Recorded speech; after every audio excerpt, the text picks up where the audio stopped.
હાલો મિત્રો, તો કેમ છો બધા? મજામાં ને? તો આશા રાખું છું કે મજામાં જશો. તો આજે આપણે આવી ગયા છીએ સીધા વાડીએ આવ્યા તો સીધો જ આપણા હાથમાં બાપાએ પકડાવી દીધો પાવડો. તો આપણી સવાર તો આવી થાય છે સીધી જ પાણી વાળવાથી. ચણામાં પાણી વાળવાનું ચાલુ છે, તમે જોઈ શકો છો. આ આપણા સોલે ચણા છે અને ચણામાં સીધું પાણી વાળવાનું ચાલુ છે મિત્રો. વાડીએ આવ્યા એટલે સીધો બાપાએ હાથમાં પકડાવી દીધો પાવડો અને કીધું મળો પાણી વાળવા.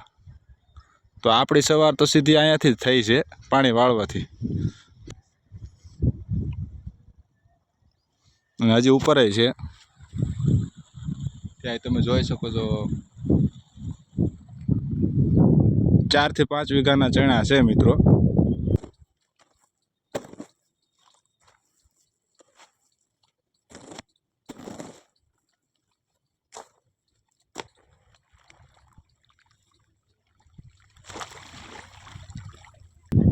તો આપણી સવાર તો અહીંથી થઈ છે મિત્રો. વાડીએ જઈને સીધું પાણી વાળવાનું ચાલુ થયું અને આપણી સવાર સીધી આવી જ થઈ છે. તમારી સવાર કેવી થાય છે જરા કોમેન્ટ કરીને જણાવજો ખરા. અને આપણો વિડીયો પસંદ આવ્યો તો લાઈક, શેર અને સબસ્ક્રાઈબ કરવાનું ન ભૂલતા. ચાલો ફરી મળીએ બીજા વિડીયોમાં. જય હિન્દ મિત્રો.